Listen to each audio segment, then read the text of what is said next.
झारखंड सरकार आपके घर। नमस्कार दोस्तों, आज की इस वीडियो में हम पढ़ेंगे वास्तविक संख्याएं, जिसको इंग्लिश में रियल नंबर्स कहते हैं। तो ये वीडियो है वास्तविक संख्याएं का पार्ट 1। चलिए देखते हैं पार्ट 1 में हम क्या पढ़ेंगे। यूक्लिड विभाजन प्रमेयिका। चलिए थ्योरम देखते हैं एक यूक्लिड विभाजन प्रमेयिका का। प्रमेय 1.1 यूक्लिड विभाजन प्रमेयिका।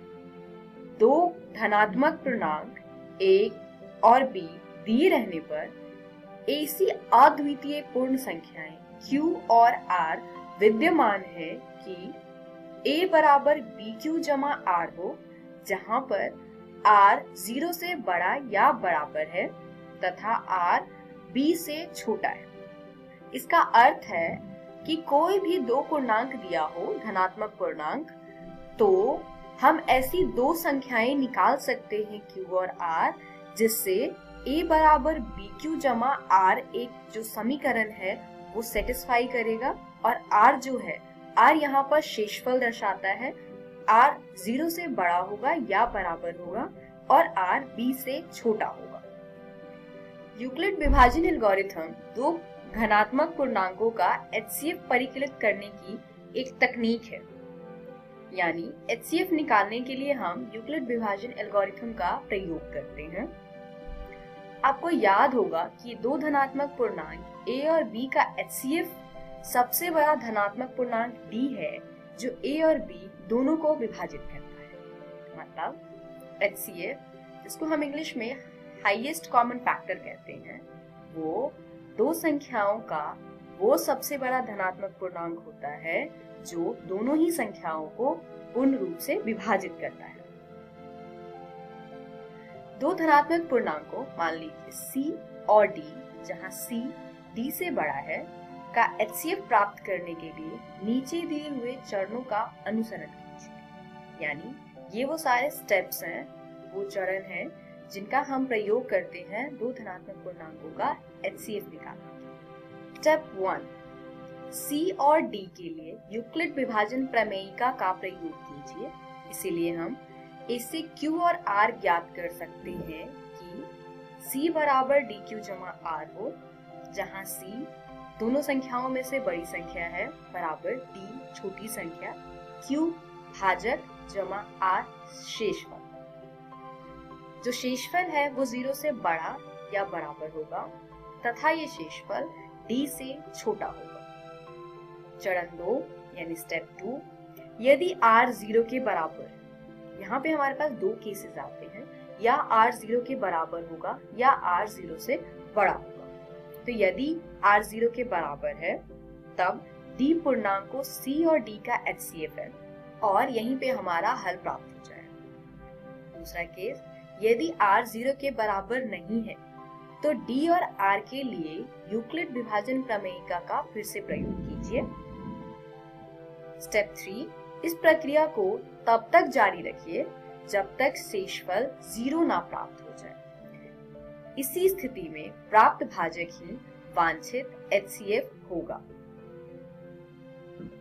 चलिए एक प्रश्न देखते हैं। 4052 और 12576 का HCF यूक्लिड विभाजन एल्गोरिथम का प्रयोग करके ज्ञात कीजिए। हल, पहला चरण, यहाँ पे 12576 बड़ा है 4052 से, तो हम 12576 और 4052 पर यूक्लिड विभाजन प्रमेयिका का प्रयोग करेंगे और हमें प्राप्त होगा 12,576 बराबर 4052 गुने में 3 जमा 420। चलिए देखते हैं ये हमने कैसे प्राप्त किया। भाग का साइन बनाएंगे। जो इन दोनों में से बड़ी संख्या है उसको भाज्य के रूप में लिखेंगे तथा जो छोटी संख्या है उसको भाजक की जगह लिखेंगे और इसको भाग देंगे। 3 बार में ये आएगा 12,156, तो घटाने पर हमें शेषफल 420 प्राप्त होता है। क्योंकि शेषफल 420 0 के बराबर नहीं है, इसीलिए हम 4052 और 420 के लिए यूक्लिड प्रमेयिका का प्रयोग करके निम्नलिखित प्राप्त कर सकते हैं। देखते हैं अब हम इसके आगे अगला स्टेप कैसे लेंगे।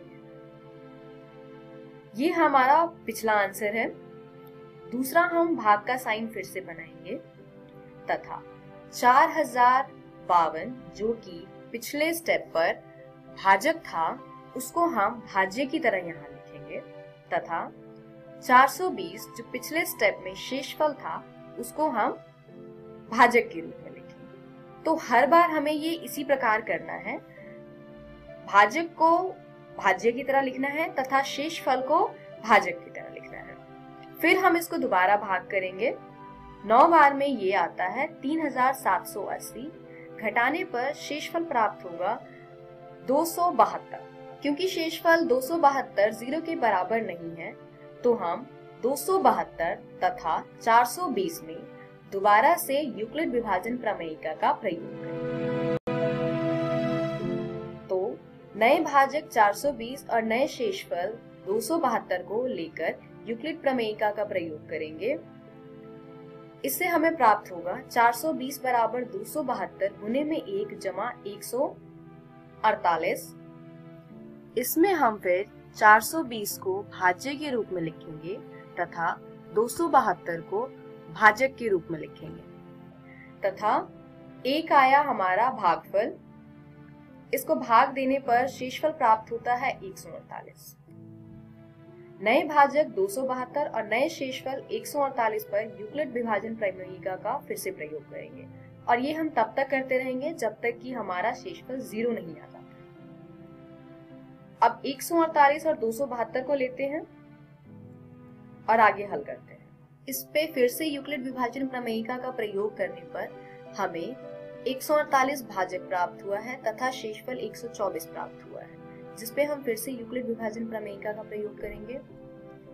इससे ये आएगा 148 बराबर में 124 गुने में 1 जमा 24।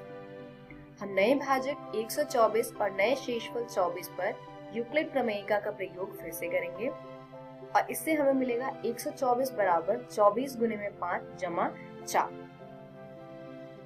अब नया भाजक है 24 और नया शेषफल है 4। इस पर हम यूक्लिड विभाजन प्रमेयिका का प्रयोग करेंगे। क्योंकि ये लास्ट स्टेप है इसलिए इसको डिटेल में देखते हैं। अब 24 को हम भाज्य की जगह पर लिखेंगे तथा 4 को भाजक की जगह पर लिखेंगे। 4 में अगर हम 6 से गुना करते हैं तो 24 प्राप्त होगा, यानी इस स्टेप पर हमारा जो उत्तर है, जो शेषफल है वो 0 आता है। क्योंकि अब शेषफल 0 के बराबर आ चुका है तो इस स्टेप पे जो हमारा भाजक है यानी कि 4 वो इस प्रश्न का उत्तर है, यानी 4052 तथा 12576 का HCF 4 है। इस वीडियो में हमने सीखा यूक्लिड विभाजन प्रमेयिका। अगली वीडियो में हम देखेंगे अंकगणित की आधारभूत प्रमेय, भाज्य संख्या की परिभाषा तथा HCF और LCM। Thank you.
नमस्कार दोस्तों, आज की इस वीडियो में हम पढ़ेंगे वास्तविक संख्याएं, जिसको इंग्लिश में रियल नंबर्स कहते हैं। तो चलिए इस चैप्टर का भाग 2 पढ़ते हैं। इस वीडियो में हम पढ़ेंगे अंकगणित की आधारभूत प्रमेय, भाज्य संख्या की परिभाषा, HCF तथा LCM।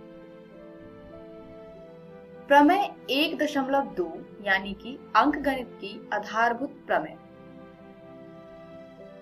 प्रत्येक भाज्य संख्या को अभाज्य संख्याओं के एक गुणनफल के रूप में व्यक्त यानी गुणनखंडित किया जा सकता है तथा यह गुणनखंड अभाज्य गुणनखंडों के आने वाले क्रम के बिना अद्वितीय होता है। तो इसका अर्थ क्या है? इसका अर्थ है किसी भाज्य संख्या को अगर हम गुणनखंडित करें यानी उसके अभाज्य संख्याओं के गुणनफल के रूप में व्यक्त करें तो ये अभाज्य संख्याओं का गुणनफल अद्वितीय होता है। यानी जैसे 6 का गुणनखंडित करें हम तो 2 गुने में 3, तो 6 को गुणनखंडित करने पर हर बार 2 गुने में 3 ही आएगा। एक प्राकृतिक संख्या का अभाज्य गुणनखंडन उसके गुणनखंडों के क्रम को छोड़ते हुए अद्वितीय होता है। यानी किसी प्राकृतिक संख्या का भी अभाज्य गुणनखंड अद्वितीय होता है। चलिए अब देखते हैं इस प्रमेय में प्रयोग होने वाले भाज्य संख्या की परिभाषा। भाज्य संख्या ऐसी संख्याएं जो एक और स्वयं के अलावा भी किसी दूसरी संख्या से विभाज्य हो जाए, ऐसी संख्याएं भाज्य संख्याएं कहलाती हैं। जैसे प्रथम कुछ भाज्य संख्याएं हैं 4, 6, 8, 9, 10, 12, 14, 15 तथा 16 ऐसे। जैसे 4 को हम लिख सकते हैं 2 गुने में 2 यानी 4 1 से तो विभाजित होती है और 4 से विभाजित होती है, और 1 और 4 के अलावा 4 2 से भी विभाजित होती है। इसी प्रकार 6 बराबर में 2 गुने 3, 6 1 तथा 6 के अलावा भी 2 अन्य संख्याओं से विभाजित होती है जो कि है 2 तथा 3। तो ऐसी संख्याएं भाज्य संख्याएं कहलाती हैं। चलिए प्रश्न देखते हैं। संख्याओं 26 और 91 के अभाज्य गुणनखंडन विधि से HCF और LCM ज्ञात कीजिए। तो चलिए दोस्तों इस प्रश्न का हल निकालते हैं। सबसे पहले हमने 26 का अभाज्य गुणनखंड किया जो है 2 गुने में 13। इसके बाद हम 91 का अभाज्य गुणनखंड करेंगे, वो है 7 गुने में 13। अब इन दोनों में ही 13 जो है वो सामान्य है यानी कॉमन है, तो HCF जो है 26 और 91 का वो हो जाएगा 13 तथा LCM होगा 26 और 91 का 2 गुने में 13 गुने में 7। चलिए देखते हैं कैसे आया। अभाज्य गुणनखंड हमारे पास कुछ इस प्रकार था, 26 बराबर 2 गुने 13 तथा 91 बराबर में 7 गुने में 13। तो हमने पहले लिखा ये 2 गुने में जो दोनों में ही समान है जो कि HCF है इसका, वो गुने में बचा हुआ 7। इस प्रकार हमने सभी संख्याओं को लिख लिया है। बस जो सामान्य है यानी कॉमन संख्याएं जो है उसको एक बार लिखना है। इस सबको गुना करने पर 182 आता है। तो 182 LCM है 26 तथा 91।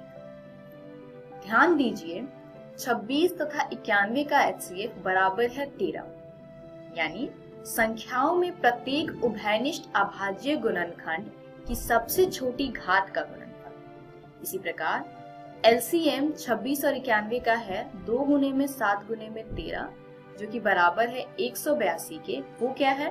वो है संख्याओं में संबंध प्रत्येक अभाज्य गुणनखंड की सबसे बड़ी घात का गुणनफल। यानी HCF होता है जो उभयनिष्ठ अभाज्य गुणनखंड है तथा LCM होता है प्रत्येक अभाज्य गुणनखंड की सबसे बड़ी घात का गुणनफल। अगला प्रश्न देखते हैं।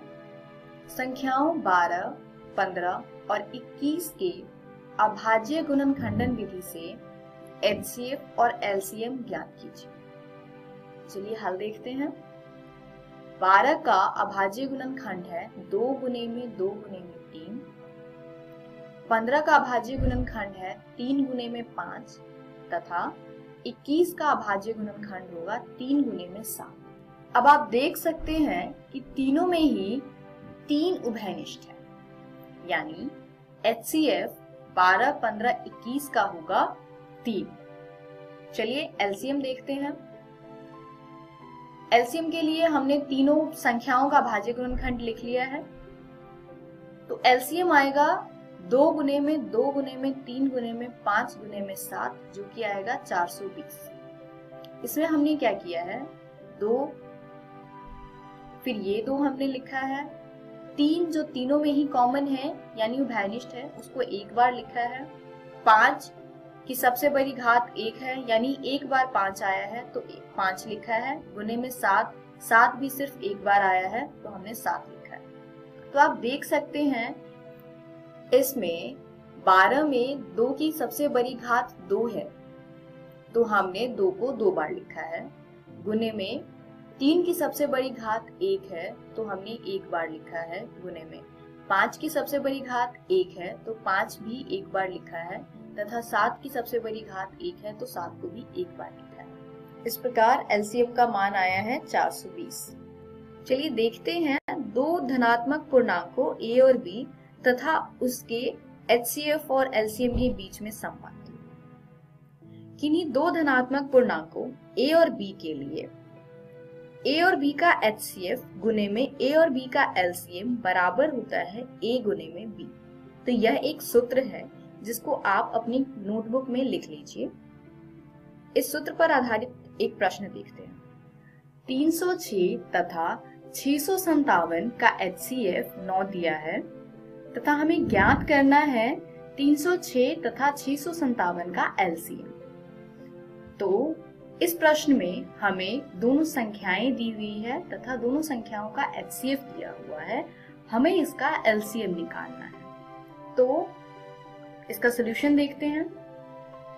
हम इसमें सूत्र का प्रयोग करेंगे जो सूत्र हमने पिछली स्लाइड में किया था, जो है HCF ऑफ A और B गुने में LCM ऑफ A और B बराबर में A गुने में B। अब अगर हम इस सूत्र में दिए हुए मान को रखते हैं तो हमें मिलेगा 306 तथा 657 का HCF गुने में 306 तथा 657 का LCM बराबर होगा 306 गुने में 657। अब हम यहाँ पर HCF का मान रखेंगे जो है 9, तो ये आएगा हमारे पास 9 गुने में 306 तथा 657 का LCM बराबर में 306 गुने में 657। यहाँ हम सॉल्व करेंगे इसको आगे तो हमें प्राप्त होगा दोनों संख्याओं का LCM बराबर में 306 गुने में 657 बटे में 9। अब हम इस 9 से 306 को काटते हैं, ये 34 बार में कटेगा, तो दोनों संख्याओं को अब गुना करेंगे। 34 गुने में 657 ये आएगा 22,338, यानी 306 तथा 657 का LCM 22,338 है। तो इस वीडियो में हमने आज सीखा अंकगणित की आधारभूत प्रमेय, भाज्य संख्या की परिभाषा, HCF तथा LCM। अगली वीडियो में हम पढ़ेंगे अपरिमेय संख्याओं का पुनर्भ्रमण। तो इसी के साथ आज की वीडियो समाप्त होती है। धन्यवाद।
नमस्कार दोस्तों, आज जो हम अध्याय करने जा रहे हैं उसका नाम है रासायनिक अभिक्रियाएं एवं समीकरण।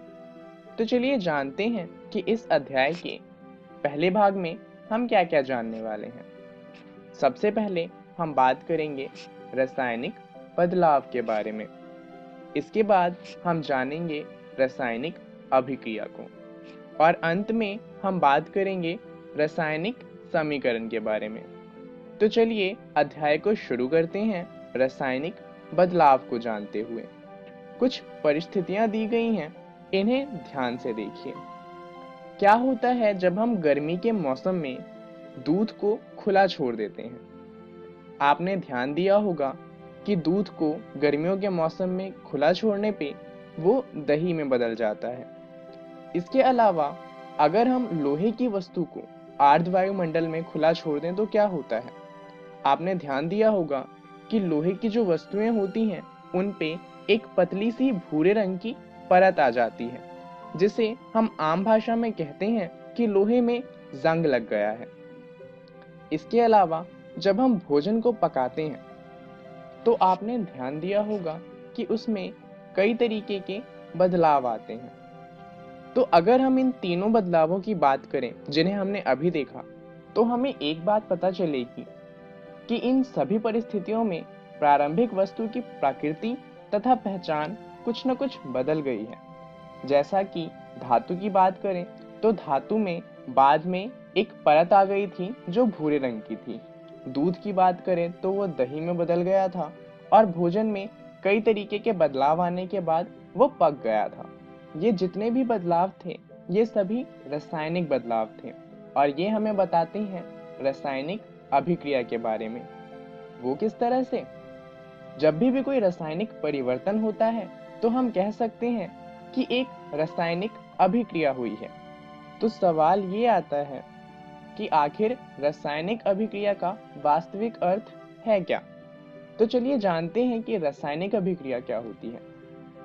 रासायनिक अभिक्रिया में एक या अधिक पदार्थ आपस में अंतरक्रिया करके परिवर्तित होते हैं और एक या अधिक भिन्न रासायनिक गुण वाले पदार्थ को बनाते हैं। जैसा कि हमने अभी इन तीनों परिस्थितियों में देखा था कि धातु जो था वो बदल गया था और भूरे रंग का हो गया था।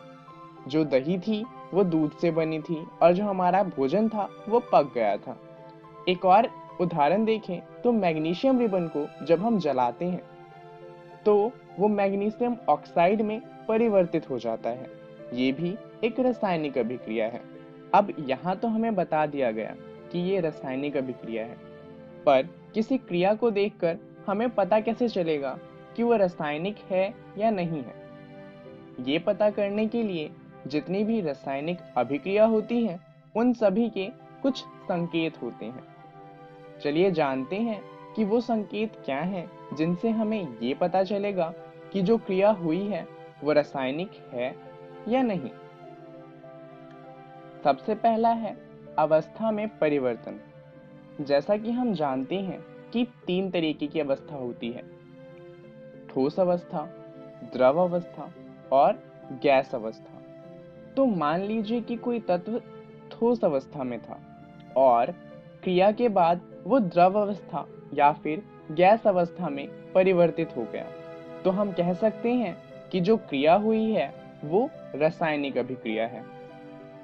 दूसरा है रंग में परिवर्तन। अगर किसी तत्व के रंग में परिवर्तन होता है तो जिस कारण से वो परिवर्तन होगा हम कह सकते हैं कि वो एक रासायनिक अभिक्रिया है। तीसरा है गैस का निकास या उत्सर्जन। अगर किसी कारणवश किसी तत्व से किसी गैस का निकास होना शुरू हो जाता है तो हम कह सकते हैं कि जो बदलाव हुआ है वो एक रासायनिक बदलाव है। और आखिरी में हम बात करेंगे तापमान में परिवर्तन की। अगर किसी तत्व के तापमान में परिवर्तन आता है तो जिस कारणवश वो परिवर्तन आया है वो भी एक रासायनिक बदलाव होगा। ये तो थी रासायनिक बदलाव की बात। अब मान लीजिए कि आपको इन बदलाव को लिखना हो तो आप किस तरीके से लिखेंगे? तो चलिए जानते हैं रासायनिक समीकरण के बारे में। उदाहरण लेते हैं मैग्नीशियम रिबन वाला, जहाँ पर मैग्नीशियम रिबन ऑक्सीजन के साथ जब रासायनिक अभिक्रिया करती है तो मैग्नीशियम ऑक्साइड में परिवर्तित हो जाती है। इसे कुछ इस तरीके से लिखा जा सकता है, मैग्नीशियम प्लस में ऑक्सीजन, जिससे हमें मिलता है मैग्नीशियम ऑक्साइड। अब इससे फायदा क्या होगा? अब हमें पूरा नहीं लिखना पड़ेगा कि मैग्नीशियम ऑक्साइड ने ऑक्सीजन के साथ अभिक्रिया करके मैग्नीशियम ऑक्साइड बनाया। अब हम उसे बहुत छोटे में लिख सकते हैं, मैग्नीशियम जमा में ऑक्सीजन, उससे हमें मिलता है मैग्नीशियम ऑक्साइड। तो हमने पूरी अभिक्रिया को बहुत ही संक्षेप में लिखा है। अब यहाँ पर हमने शब्दों का यूज किया है, जैसे कि मैग्नीशियम और ऑक्सीजन। क्योंकि यहाँ पर शब्द का इस्तेमाल किया गया है तो इस तरीके की समीकरण को हम कहते हैं शब्द समीकरण। तो चलिए जानते हैं कि इस वीडियो में हमने क्या क्या जाना। सबसे पहले हमने बात करी रासायनिक बदलाव के बारे में, जहाँ पे हमने कुछ उदाहरण लिए थे, जैसे कि दूध का दही में परिवर्तन, या फिर लोहे के ऊपर जंग लगना, या फिर भोजन का पकना। उसके बाद हमने बात करी रासायनिक अभिक्रिया के बारे में, जहाँ पर हमने ये जाना कि रासायनिक अभिक्रिया में जो तत्व होता है उसकी प्रकृति बदल जाती है और एक भिन्न प्रकृति वाले तत्व का निर्माण होता है।